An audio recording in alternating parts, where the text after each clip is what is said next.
Hello and welcome to the channel again. This is Shaurya Avasthi and today we are going to talk about problem 52 of Lead Code 75. So basically problem क्या है, total cost to hire के workers. तो इससे question से ही हमको समझ में आ रहा है कि हमें के वर्कर्स को हायर करना है। ठीक है, टोटल कॉस्ट बतानी है, इनको कुछ कॉस्ट भी गिवन होगी। तो यहाँ पे पहला पॉइंट क्या बोलता है कि हमें कॉस्ट एरे गिवन है जिसमें cost I is a cost of hiring of ith worker. ठीक है, कॉस्ट की एक एरे गिवन है जो कि हर एक वर्कर की कॉस्ट बताती है। के इंटीजर गिवन है जो कि बताएगा कि हमें कितने वर्कर हायर करने हैं। कैंडिडेट्स एक और इंटीजर गिवन है। कैंडिडेट्स क्या है वो आगे समझते हैं। यहाँ पे लिखा है यू हैव टू रन के सेशंस, हमको के टाइम्स सेशन रन करना है, हर एक सेशन में एक वर्कर को उठाना है। ठीक है, यहाँ पे गिवन है। फिर क्या है, in each hiring session choose the worker with the lower cost, सबसे कम कॉस्ट वाला वर्कर चूज़ करना from either the first candidates workers और द लास्ट कैंडिडेट वर्कर्स। ठीक है, तो इसका कहने का मतलब क्या है, कहने का मतलब ये है फर्स्ट कैंडिडेट्स लास्ट कैंडिडेट, यानी अगर यहाँ पे ये कैंडिडेट्स गिवन है, ठीक है, और ये इनकी कॉस्ट है और ये इतने 0 1 2 3 4 5 6 7 8 इंडेक्सेस हैं, तो इसमें इतने कैंडिडेट्स गिवन है। तो अगर हम ध्यान से देखें तो इनको अगर हम बात करें यहाँ पे कैंडिडेट लेट सपोज 4 है, तो या तो हम फर्स्ट 4 से उठाएंगे या तो हम लास्ट 4 से। ठीक है, ये मतलब है इसका कि हम हर एक सेशन में या तो फर्स्ट 4 से पिक करेंगे लास्ट 4 से। कैंडिडेट ये बता रहा है। ठीक, क्लियर है? ओके, आगे देखते हैं अगला पॉइंट क्या है। अगला पॉइंट है कि एग्जाम्पल भी दे रखा है। फॉर एग्जाम्पल अगर कॉस्ट हमको ये गिवन है और कैंडिडेट 2 है, then the first hiring session we will choose the fourth worker because they have the lowest cost. तो यहाँ पे अगर हम देखते हैं तो कैंडिडेट 2 है, यानी हम या तो फर्स्ट 2 में से उठा सकते हैं या तो इन 2 में से उठा सकते हैं। तो कौन सा उठाएंगे, हम फोर्थ उठाएंगे। 0 1 2 3 एंड फोर्थ। क्यों? क्योंकि फर्स्ट 2 और सेकेंड 2 में अगर हम देखें तो ये वाला सबसे मिनिमम है, तो हम इसको पिक कर लेंगे। क्लियर? तो ये एग्जाम्पल में बताया गया। साथ में क्या बताया गया हमको कि in the second hiring session we will choose the first worker because they have the same lowest value as fourth. अगर हमारी सेम यानी अगर सेम वैल्यू मिल गई तो उस केस में हम क्या करेंगे, उस केस में जो स्मॉलेस्ट इंडेक्स है उसको पिक कर लेंगे। क्योंकि हम अगर यहाँ पे देखें तो फर्स्ट 2 अब ये हो गए हैं, सेकेंड 2 ये हो गए हैं, तो इसमें हम किसको पिक करेंगे, दोनों तरफ 2 2 मिल रहा है, बट हम पिक किसको करेंगे, हम इस वाले को पिक करेंगे। क्यों? क्योंकि इसकी इंडेक्स जो है कम है, 0 1 2 3 एंड 4। ठीक है, तो इसकी इंडेक्स 1 है, इसलिए हम इसको पिक कर लेंगे। बिल्कुल सही। तो कहने का मतलब क्या है कि हम 2 पार्ट्स में जो हमारी एरे है उसको डिवाइड करेंगे। ठीक है, और दोनों पार्ट से जो मिनिमम है उसको पिक करेंगे। अगर टाई हो रहा है, in case of a tie हमें क्या करना है, यहाँ पे लिखा है in case of a tie the smallest index, जो स्मॉलेस्ट इंडेक्स होगी वो प्रेफर की जाएगी। ठीक है, क्लियर है? तो क्वेश्चन समझ में आ गया। एक बार एग्जांपल से इसको और बेटर वे में समझते हैं हम। ठीक है, तो हमारे पास ये एग्जांपल, ये हमको कॉस्ट गिवन है, ये कैंडिडेट्स गिवन है। ठीक है, तो एक बार पहले तो इसको साइड में रखते हैं और हम एक बार समझ लेते हैं इसको प्रॉपर। क्वेश्चन क्या कह रहा है, तो हमें कुछ कैंडिडेट 4 है, तो या तो हम फर्स्ट 4 से बताएंगे या तो हम लास्ट 4 से। तो अगर हम फर्स्ट 4 में और लास्ट 4 में कंपेयर करें तो मिनिमम को क्या मिल रहा है, मिनिमम को इधर से भी 2 मिल रहा है, फर्स्ट 4 से भी, और लास्ट 4 से भी 2 मिल रहा है, यानी यहाँ से भी 2 मिनिमम है, यहाँ से भी 2 मिनिमम है। अब जब in case of a tie हम किसको उठाएंगे, हम फर्स्ट 4 वाले में से उठाएंगे। ठीक है, तो हमने ये वाला 2 जो है पिक कर लिया, 2 हमारा एक आंसर में ऐड हो गया। उसके बाद अगर हम ध्यान से देखें तो अब फर्स्ट 4 जो है वो यहाँ तक हो जाएगा। क्यों? क्योंकि एक 2 तो हमने गायब कर दिया, पॉप कर दिया। ठीक है, तो अब मिनिमम कौन सा है, अब अगेन अगर हम देखें तो मिनिमम इसमें 2 वाला है जो कि सेकेंड हाफ का यानी सेकेंड 4 का है। लास्ट से जो कैंडिडेट्स हैं उनका 4 वाला हम हटा देंगे, तो सॉरी उनका 2 हम हटाएंगे, तो 2 अब यहाँ आ गया। फर्दर हम इसको आगे नहीं बढ़ा सकते क्योंकि फिर रिपीटिशंस हो जाएंगे। इस वाली विंडो को, जो हमारी पीछे से विंडो आई है, इसको हम फर्दर आगे नहीं बढ़ा सकते क्योंकि रिपीटिशंस हो जाएंगे, तो उसको वहीं पे हम रोक देंगे। ठीक है, फिर हम अगेन कंपेयर करते हैं स्टार्टिंग वाले लॉट से और एंडिंग वाले लॉट से, एस और ई बोल देता हूँ। क्या मिनिमम मिल रहा है, तो इसमें 17 12 10 7 है, उधर कितना है 11 28, तो हमको 7 मिल रहा है, तो हम 7 को कट करेंगे और यहाँ पे 7 ऐड हो जाएगा।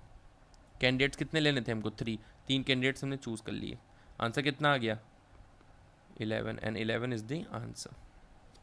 तो हमें क्या करना है, हमें टोटल एरे को 2 पार्ट्स में डिवाइड करना है, ठीक है, और दोनों तरफ से मिनिमम वैल्यू उठाना है। तो हमको कहीं ना कहीं दिख रहा है कि हमको हीप बनाना है, मिन हीप बनाना है, क्लियर। और जो हमको मिन हीप बनाना है वो 2 बनाने पड़ेंगे, एक होगा फर्स्ट कैंडिडेट्स का और एक होगा लास्ट कैंडिडेट्स का, और उसमें से हमको मिनिमम वैल्यू पिक करते जानी है, ठीक है, वेरी क्लियर। ओके, तो ये हमको समझ में आ गया। तो एक बार हम इरेज करते हैं और प्रॉपर जो हमने एग्जांपल लिया उस पर एग्जीक्यूट करते हैं कि हमें करना क्या है, ठीक है। तो अब हम इसको ज़रा ड्राई रन करके देखते हैं कि हमने क्या एल्गोरिदम सोची है इसके लिए, ठीक। ओके,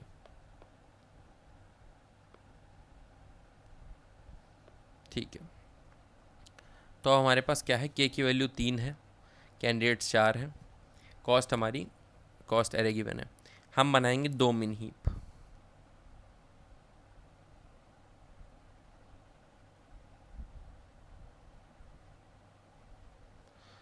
ये हो गया हमारा मिन हीप 1, ये हो गया हमारा मिन हीप 2, ठीक है।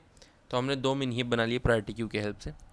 हम 2 पॉइंटर लगाएंगे, एक आई जो कि 0 से स्टार्ट करेंगे, 1 मिनट में यहाँ पे इंडेक्सेस लिख देता हूँ, 0 1 2 3 4 5 6 7 एंड 8, ठीक है। और हम जे स्टार्ट करेंगे पीछे से। हम वैल्यू मिन हीप में वैल्यूज़ फिल कर देंगे। तो हम वैल्यूज़ मिन हीप में फिल करेंगे कैसे, हम वाइल लूप लगाएंगे और हमारा वाइल कब तक चलेगा, जितने कैंडिडेट्स हैं, यानी या तो हमारा आई जो है कैंडिडेट्स के बराबर हो जाए, मतलब कैंडिडेट टाइम्स वैल्यू फिल कर ले, या तो आई जे से कम रहे, यानी सॉरी हमारा कैंडिडेट टाइम्स भी चले, और ये एक और कंस्ट्रेंट ध्यान में रखेंगे, वो क्या कि आई जो है हमारा वो लेस देन इक्वल्स टू जे रहे।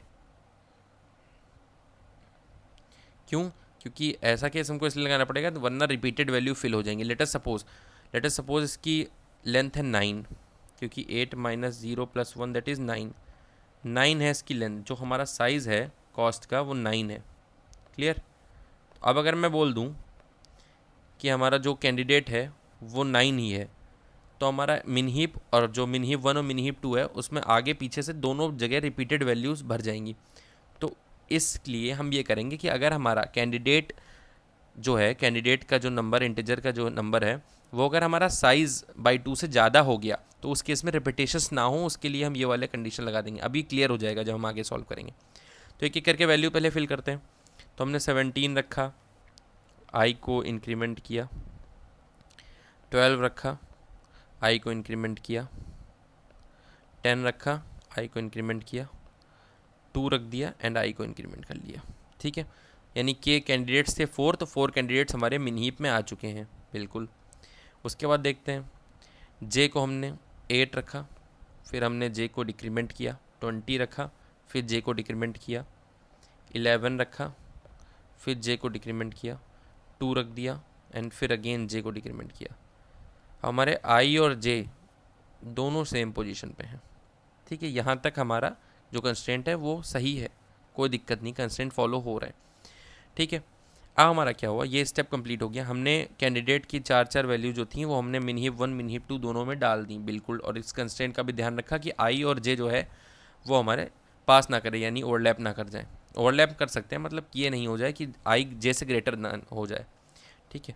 तो उसके बाद हम क्या करेंगे, नेक्स्ट स्टेप है हमारा कि अब हम मिनिमम वैल्यूज़ निकालेंगे, बिल्कुल। तो अब हम देखेंगे जो मिन हीप 1 से मिनिमम वैल्यू आ रही है उसको हम ए दे देंगे, जो मिन हीप 2 से आ रही है उसको हम बी दे देंगे। तो ए में हमारी वैल्यू मिनिमम कितनी आई, 2, बी में भी कितनी आई, 2।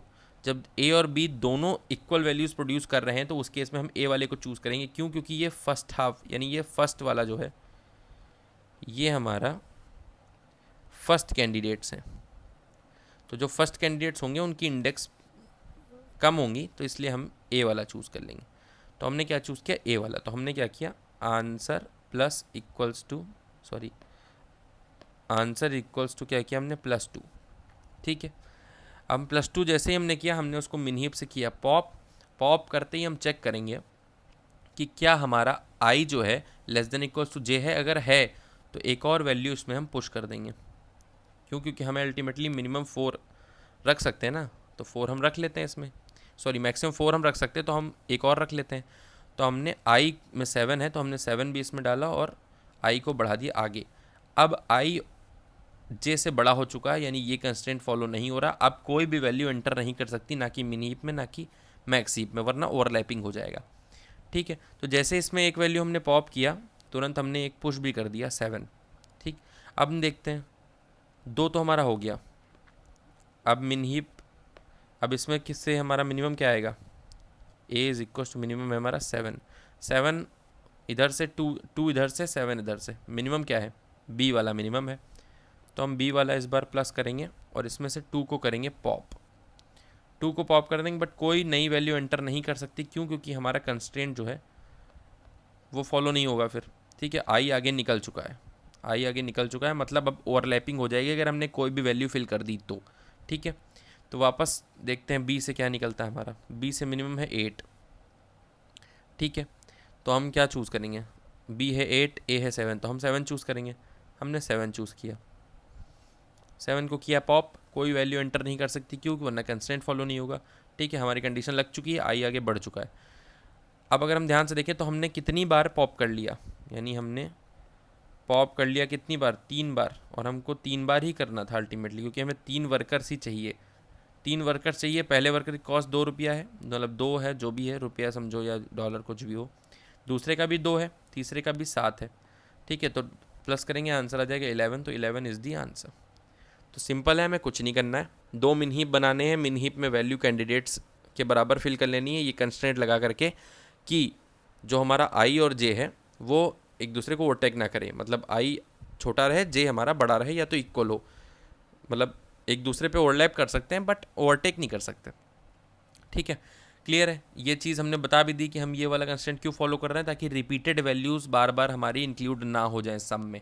ठीक है, अगर हमारा स्टार्टिंग जो प्रायोरिटी क्यू है, स्टार्टिंग मिन हीप और एंडिंग मिन हीप जो है, उन दोनों में हमारी वैल्यूज़ अलग अलग रहें, अलग अलग इंडेक्स तक रहे, वो वैल्यूज़ ओवरलैप ना हो जाए, इसलिए हमने ये वाला कंस्टेंट लगा दिया, I is less than equals to जे।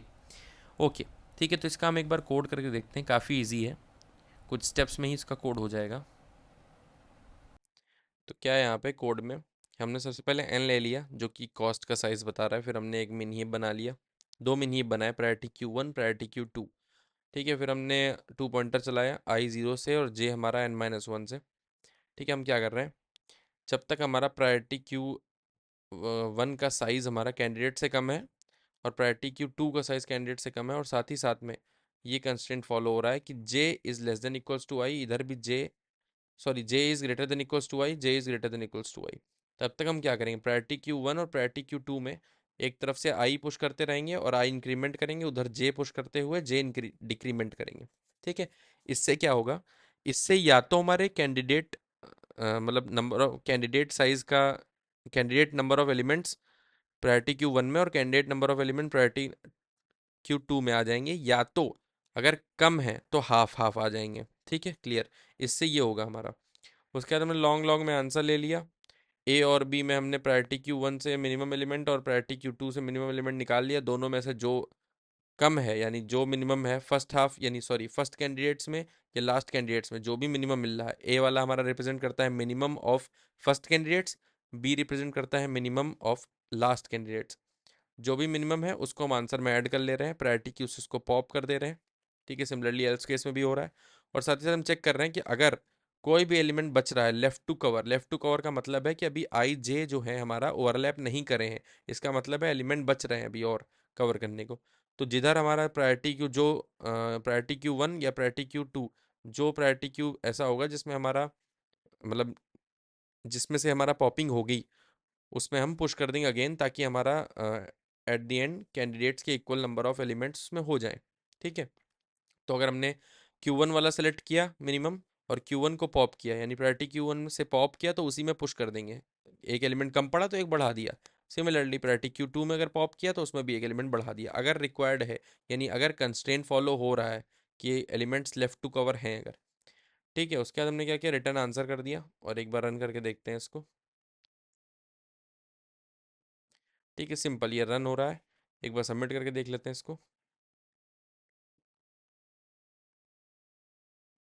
ठीक है, सक्सेसफुली सबमिट हो गया। तो इसमें एक और चीज़ है, एक और कंस्ट्रेंट हमने लगाया, उस चीज़ का भी ध्यान रखना पड़ेगा कि जब हम दोनों प्रायोरिटी क्यू और Q1 और प्रायोरिटी Q2 यानी जो मिन हीप हमने दो बनाए थे, उन दो मिन हीप्स से जब हम मिनिमम वैल्यू एक्सट्रैक्ट कर रहे हैं तो हमें इस चीज़ का भी ध्यान रखना पड़ेगा कि कहीं वो एम्प्टी तो नहीं है। यानी अगर प्रायोरिटी Q1 या प्रायोरिटी Q2 एम्प्टी है तो हमारा इंट मैक्स रिटर्न कर देगा और हमारा टॉप जो है वो एक्सेस नहीं होगा। अगर हमारा ऐसा है कि प्रायोरिटी क्यू का साइज जो है ग्रेटर देन जीरो यानी एम्प्टी नहीं है, तभी हम उसका टॉप जो होगा वो ए में स्टोर करेंगे और प्रायोरिटी क्यू टू का टॉप जो होगा वो बी में स्टोर करेंगे। एल्स हम इंट मिन इंट मैक्स ले लेंगे, ठीक है। क्योंकि ऐसा होगा ना कि अगर हमारा एरर आ गया, सॉरी, अगर हमारा साइज ज़ीरो है यानी प्रायोरिटी क्यू एम्प्टी है, मिन हीप एम्प्टी है दोनों, तो उस केस में टॉप लेने का कोई वही नहीं है ना, फिर वो एरर देगा, ये रॉन्ग आंसर देगा। तो उससे बेटर है कि हम यहाँ पे ये कंस्ट्रेंट लगा लें कि एम्प्टी नहीं है तभी हम टॉप एलिमेंट ले रहे हैं, ठीक है। तो ये सक्सेसफुली सबमिट हो ही गया है। So thank you so much for watching this video. अगर वीडियो पसंद आया हो तो वीडियो को लाइक करिए, चैनल को सब्सक्राइब करिए। मिलते हैं अपने अगली वीडियो में, तब तक के लिए बाय।